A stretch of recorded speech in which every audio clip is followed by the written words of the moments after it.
When my son invited me to his wedding, I thought it was the beginning of a new chapter. I had spent years away, missed birthdays, graduations, even his first heartbreak. I told myself this day was my chance to make things right. I dressed in my best suit, carrying nothing but hope. But hope is fragile.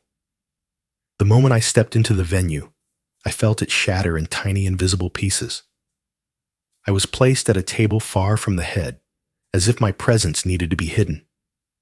His smile at me was polite, but cold, like a handshake with gloves on. I ignored the unease, telling myself it was nerves. I didn't know that under the polished surface, a storm was waiting. And then it happened. Just as the vows were exchanged, my daughter, his sister, stood up, her voice slicing through the room. "He never deserved you," she shouted at the bride. Gasps rippled through the guests.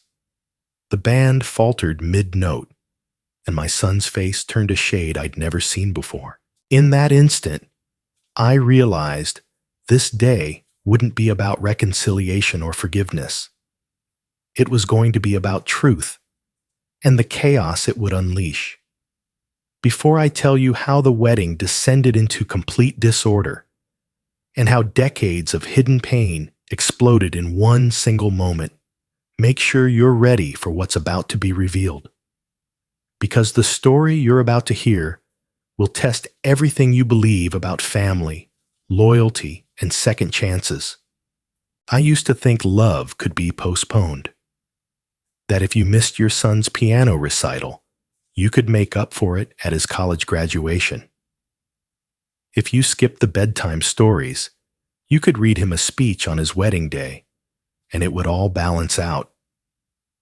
Life, however, doesn't run on balances. It runs on presence, and I learned that far too late. When my son, Andrew, was a boy, I was never home.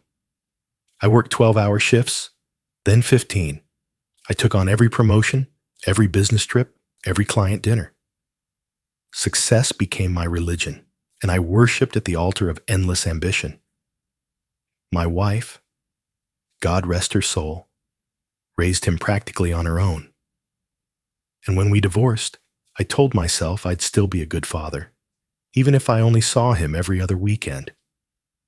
I believed that phone calls and gift cards were enough. They weren't. By the time he was a teenager, the distance between us had grown from weekends to weeks, from silence to suspicion. I missed his first heartbreak.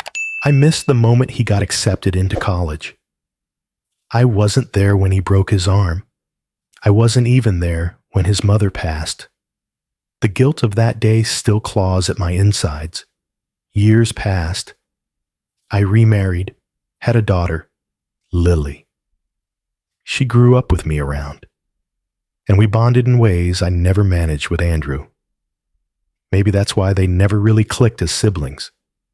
They were two chapters from different books. Andrew from my absence, Lily from my redemption. When the wedding invitation arrived, it felt like a lifeline. I took it as a sign that Andrew was ready to close the gap, a second chance. I called Lily immediately and told her, "This is it. I can fix things." She paused. "Dad, just be careful." I laughed it off. I told her Andrew was finally opening a door, and all I had to do was walk through it with grace. I didn't understand then what she meant, but I would. The day of the wedding was bright and cruelly beautiful, the kind of day you wish you could bottle and replay, until you realize it's going to implode. I arrived early, dressed sharp, carrying a card with a check I'd spent weeks debating, a contribution to his honeymoon fund, a peace offering. When I stepped into the venue, everything looked perfect. The flowers, the music, the soft lighting. But then I noticed it. My name card was placed at a distant table near the kitchen, far from the head table where family usually sits. A waiter tried to help me adjust it, but I declined. The message was clear. Andrew greeted me briefly. "Hey, Dad. Glad you made it." He smiled like a polite stranger. We shook hands. No hug. Then he disappeared into the crowd. I tried to brush it off. Maybe he was just nervous. Maybe he didn't realize the seating arrangement. But as the evening unfolded, I remained on the periphery. Unnoticed. Unnecessary. Lily arrived. Radiant, as always. When she saw where I was sitting, her brow furrowed. She said nothing at first, but the glint in her eyes sharpened. "Have you spoken much to Andrew?" she asked quietly during cocktail hour. "Briefly," I said. "He seemed tense." Lily exhaled sharply. "Dad, I've been watching them. The way his fiance's family treats you. The way Andrew keeps his distance. Something's off." I tried to stay calm. "He's under pressure. It's his big day." "No," she said. "This isn't nerves. It's curated, controlled, like they don't want you too close." I laughed nervously. That's a bit much. But then it happened. During dinner, I overheard a hushed conversation at the table behind mine. Two guests from the bride's side were whispering. One said, "It's amazing she doesn't know. After all that." The other replied, "Shh. He said his dad's out of the picture. Don't bring it up." The word struck me like a cold slap. His dad's out of the picture? Had Andrew told them I wasn't around anymore? That I was gone? Lily saw my face pale and leaned in. "What is it?" I shook my head. "I think Andrew's been lying. About me. About us." She didn't say anything for a moment. Then, with a grim look, she said, "Then you'd better be ready, Dad. Because I think the truth is about to surface. And it won't be quiet." I'd been told weddings were moments of unity, the final knot tying everyone together. But as the weekend began, I started to realize that knots could also strangle. The morning before the wedding, I met the wedding planner to hand over my contribution.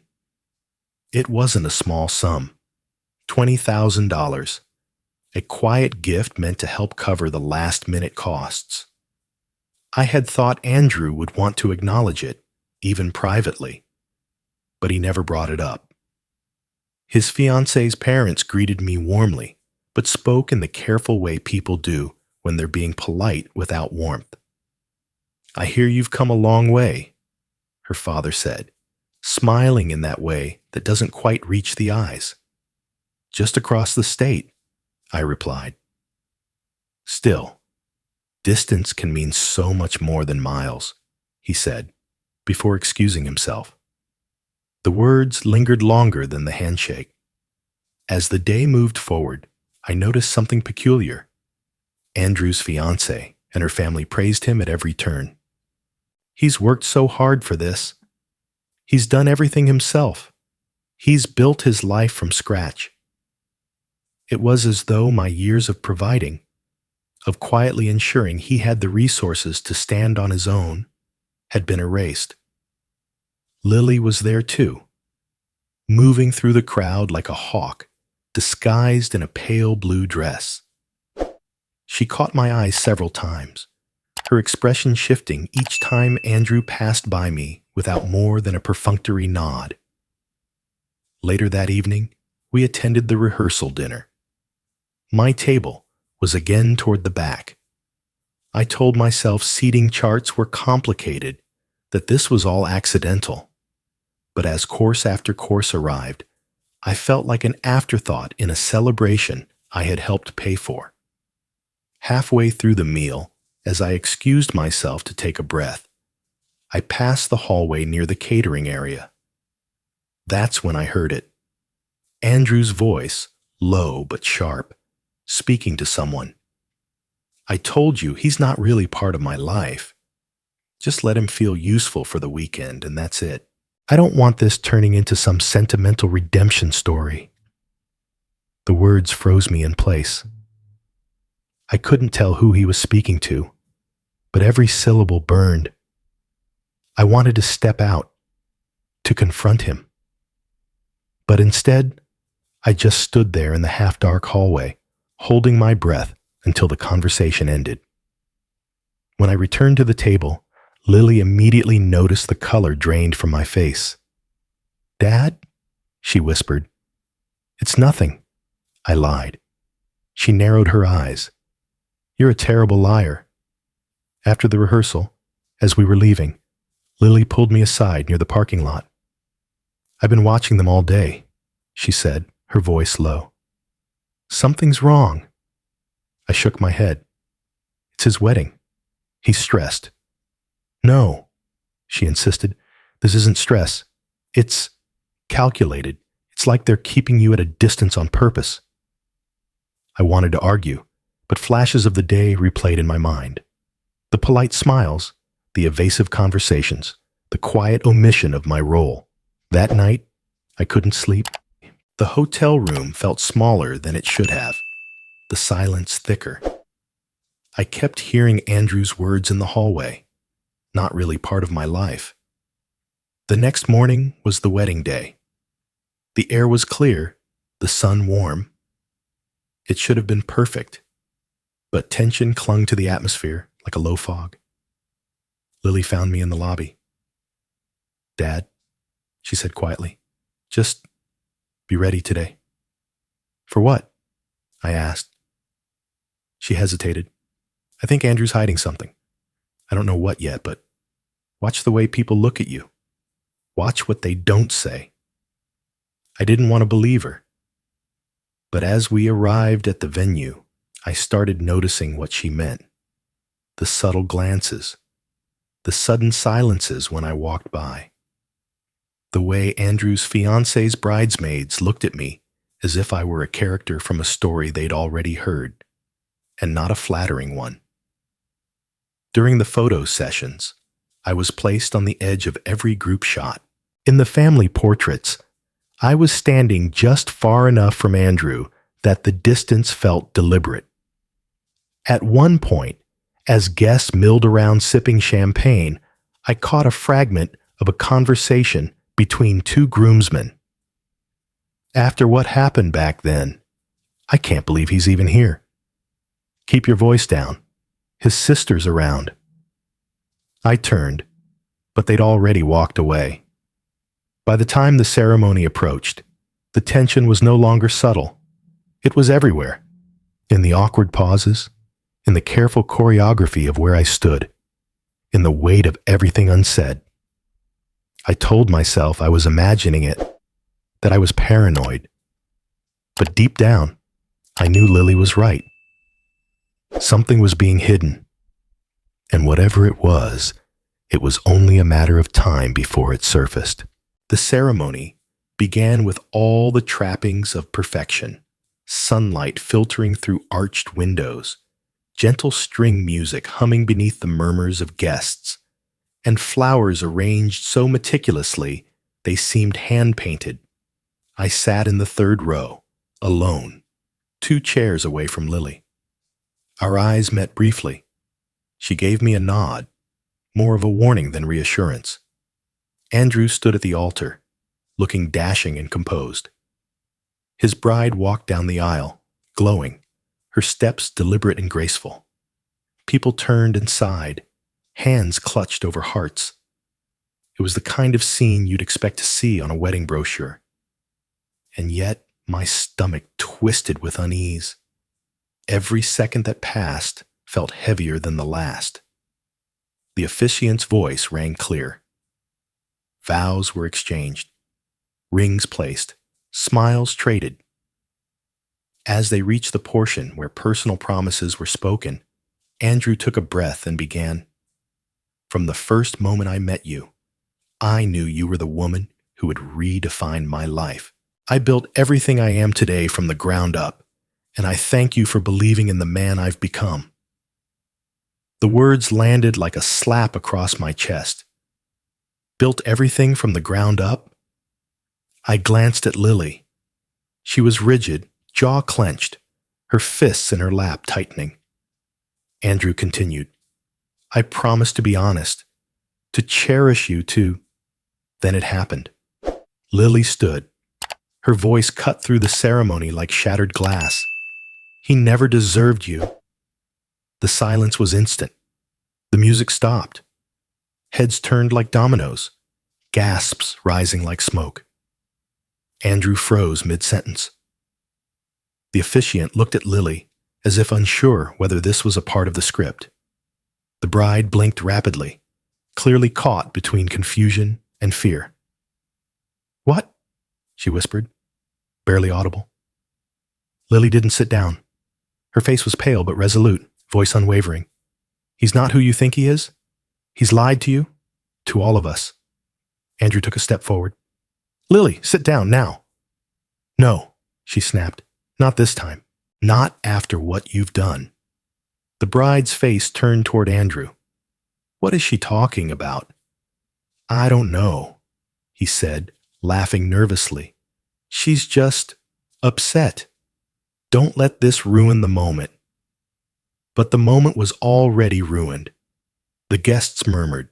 The bridesmaids looked at one another uneasily, and someone in the back whispered, Is this real? From the front row, Andrew's mother-in-law rose, her voice sharp. This is entirely inappropriate. I agree, Andrew echoed, voice louder now. This is exactly the kind of drama we didn't want. He turned to me, and in that instant, his calm shattered. This is your fault, he hissed. You've always stirred her up. Couldn't just sit quietly, could you? I stood slowly, stunned. Andrew, I had no idea she planned this. Don't play innocent, he snapped. You came here with your guilt and your money and thought you could buy forgiveness. A wave of whispers followed his words. The bride looked back and forth between us like she'd been dropped in the middle of a stranger's war. Lily stepped forward. Tell her the truth, Andrew, about the money, about what you used it for, about what you told people. Andrew turned crimson. You don't know anything.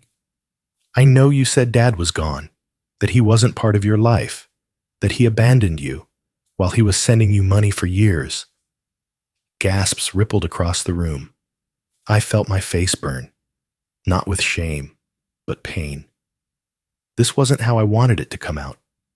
Not like this. Before Andrew could respond, a new voice emerged.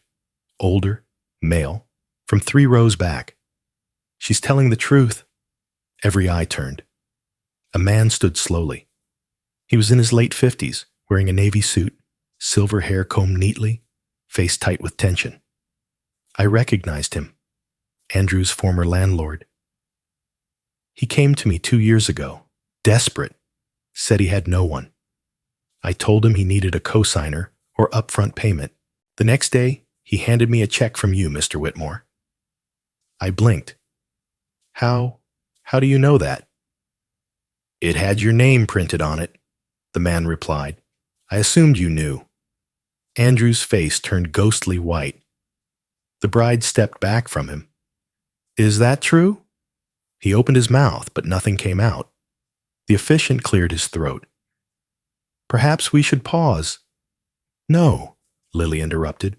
Not until the lies stop. Andrew finally found his voice. I didn't want to burden you, he told the bride. You had enough stress with your parents, and I thought I could fix everything myself. But you didn't fix anything, she said. You hid everything. The room fell into a strange silence, a vacuum of confusion and hurt. I turned to Andrew. All I ever wanted was to be there. I thought this wedding would be our way back to each other.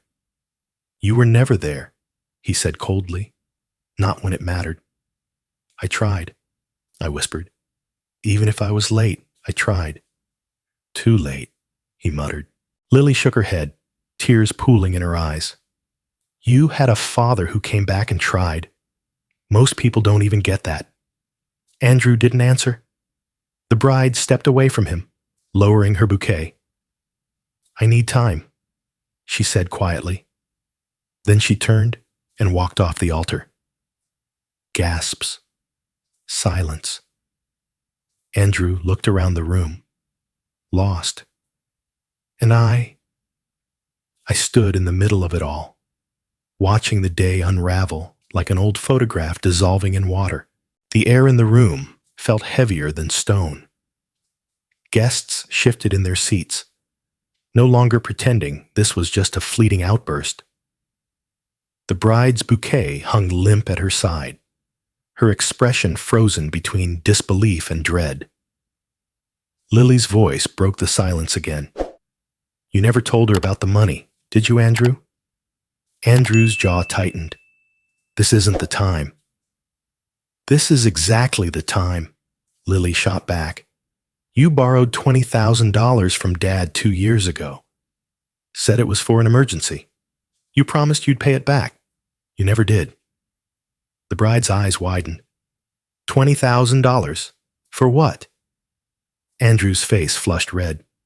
"It was complicated. We had some financial trouble. It's not what you think." Lily stepped forward, her voice steady. "You told everyone you built your life from scratch, that you never needed Dad, that you made it all on your own. But the truth is, you built it on his help. And you buried that fact so deep you hoped no one would ever dig it up." I felt my chest tighten. I hadn't wanted repayment. What hurt was that he'd erased me completely from the story of his life. The bride turned to him, hurt flashing in her eyes. "You told me your father was absent, that he wasn't a part of your success." Andrew's voice cracked. "He wasn't there when I needed him most." I took a step forward. "Andrew, I wasn't there in the ways I should have been. But when you called me, desperate, I came through. Every time, even if it was late, even if it was inconvenient, I came through." Before the tension could settle, Lily's tone sharpened. "Tell her the real reason for that money, Andrew. Tell her what the emergency was." The room hushed again. Andrew's shoulders slumped. "It was to pay off a debt. I didn't want anyone to know." "That's not the whole story," Lily said, her eyes narrowing. The bride looked from one sibling to the other. "What aren't you saying?" Lily's voice cut clean. "It wasn't just a debt. There was an incident, a car accident, a hit and run." Gasps echoed. Andrew's head shot up. "It wasn't like that." "You took Dad's money to settle it quietly," Lily pressed, "to make it disappear." The bride's face drained of color. "You told me that accident was minor, that you handled it yourself." Andrew didn't answer. His silence was as loud as any confession. Then, another voice entered the fray, this time from the front row. The bride's uncle, a tall man with an air of someone who'd kept a heavy secret far too long, stood.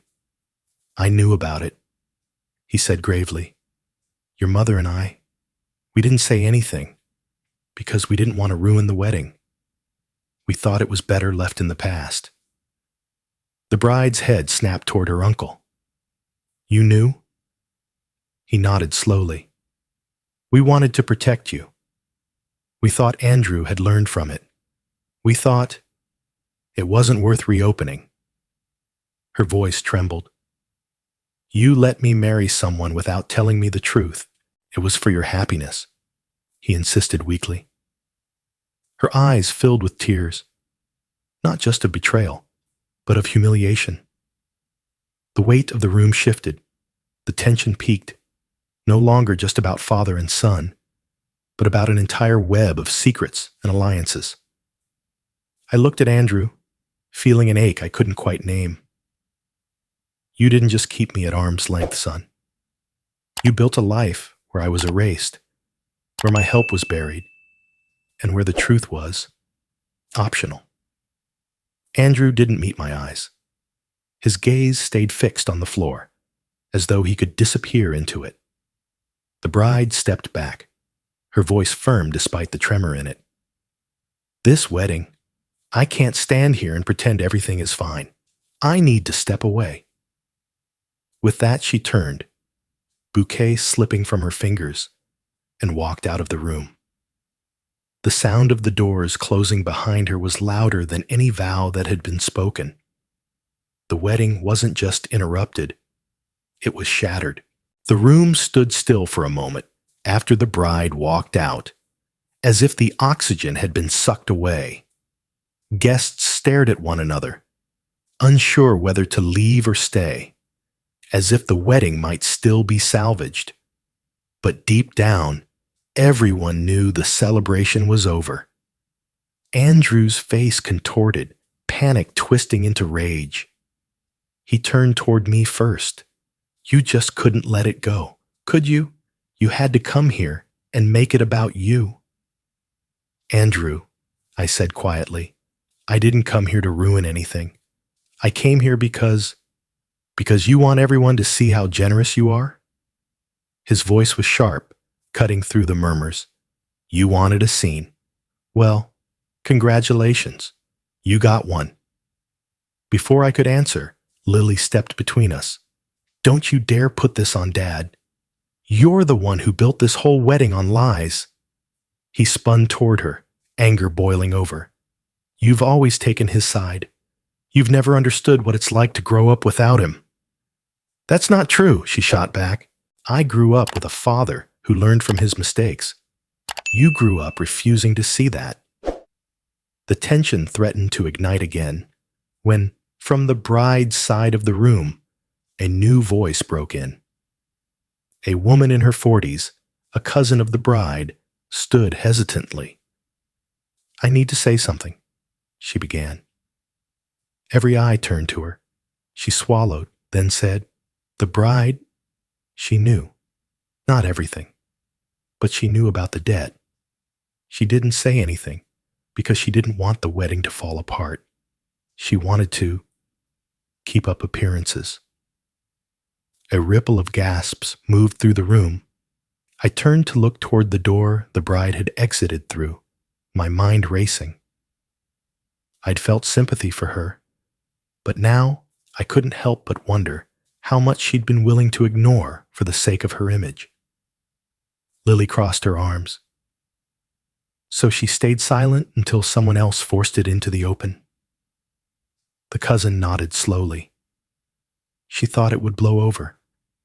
She didn't think it mattered anymore. The mood of the room shifted. Sympathy began to fracture into doubt. Guests exchanging glances not just about Andrew, but about the bride's own choices. Andrew seized the moment, turning to me again. "See? She didn't care. She wanted to marry me anyway. You and Lily. You just couldn't stand to see me happy." I stepped forward, my voice calm despite the chaos. "This isn't about stopping you from being happy. It's about you starting your life with the truth, instead of building it on secrets." His eyes narrowed. "The truth? The truth is, I never needed you. I never will." The words hit like a punch. The room went quiet. "I've spent my whole life without you," he continued, voice rising. "And look at me. I made it here. All of this. Without your help." I let the words hang in the air. I could have shouted back, listed every late-night wire transfer, every quiet favor, every sacrifice he never saw. But instead, I stood still, my voice steady. "You may think you never needed me, Andrew," I said softly, "but needing someone and accepting them are two very different things. You never wanted to accept me, and I can't force you to." Lily stepped closer to me, a silent wall of support. Andrew glared at us both, chest heaving, but I could see beneath the anger, fear, humiliation, the kind of pain that refuses to admit itself. I turned toward the guests, my voice carrying enough to reach the farthest corner of the room. I didn't come here to destroy a wedding. I came here to stand with my son on the biggest day of his life, to show that despite my mistakes, I still wanted to be part of his world. I didn't expect forgiveness. I just expected honesty. No one spoke. The guests looked away, as if my words weighed heavier than they wanted to carry. I turned back to Andrew. His face was still hard, but his eyes wavered for just a fraction of a second. "I'll go," I said simply. "I won't be the reason this becomes uglier than it already has." "Good," he snapped, but his voice cracked just enough to betray the edge of something else, something he'd never admit. Lily took my arm, and together we began to walk toward the doors. Behind us, murmurs started again, the sound of a celebration turned funeral. As we stepped outside, the cold air met my skin like a quiet absolution. The wedding ended not with applause, but with silence. Guests trickled out in clusters, their conversations hushed and clipped, carrying with them a story that would be retold countless times. There was no reception, no champagne toasts, no dance floor filled with laughter, just an unfinished ceremony and a fractured family. Andrew didn't come after me. I didn't expect him to. I left the venue with Lily, her quiet presence both comforting and heavy. We walked in silence, the crunch of gravel under our shoes filling the space between us. In the days that followed, there were no calls from Andrew, no messages, only silence that grew thicker with each passing day. I knew our relationship had cracked beyond repair, at least for now. Lily stayed close. She came by for dinners, called to check on me, reminded me that not all bridges had been burned. "You did what you thought was right," she said one evening over takeout. "You told the truth. If he can't see that now, maybe one day he will." Her loyalty reminded me of something I'd learned the hard way. Sometimes, redemption isn't about being welcomed back. Sometimes it's about standing steady, even when the door stays closed. Months passed. I kept my distance. I didn't look for news about Andrew or his bride. I assumed the wedding had been quietly dissolved, or perhaps salvaged in some private way that excluded me entirely. Either way, I respected the space he clearly wanted. Then, one crisp autumn afternoon, my doorbell rang. I opened it to see her, the bride, standing on my porch, holding a small envelope. She looked tired, her eyes lined with weeks of worry, but there was a softness in her expression I hadn't seen before. "Mr. Whitmore," she began quietly, "I hope it's okay that I came." I stepped aside, motioning for her to come in. She hesitated for a moment before crossing the threshold, as if she wasn't sure what reception awaited her. "I wanted to tell you," she started, then paused. "Andrew has changed. The last few months have been hard for him, for us. He's been working through a lot of things. He asked me to come see you. He wants to meet, to talk." Her words hung in the air like an unsteady bridge. I looked at her, searching for the weight behind them. Was this a genuine attempt to mend, or just another carefully staged scene to keep up appearances? "I see," I said finally. "And what does he want to talk about?" She looked down at the envelope in her hand.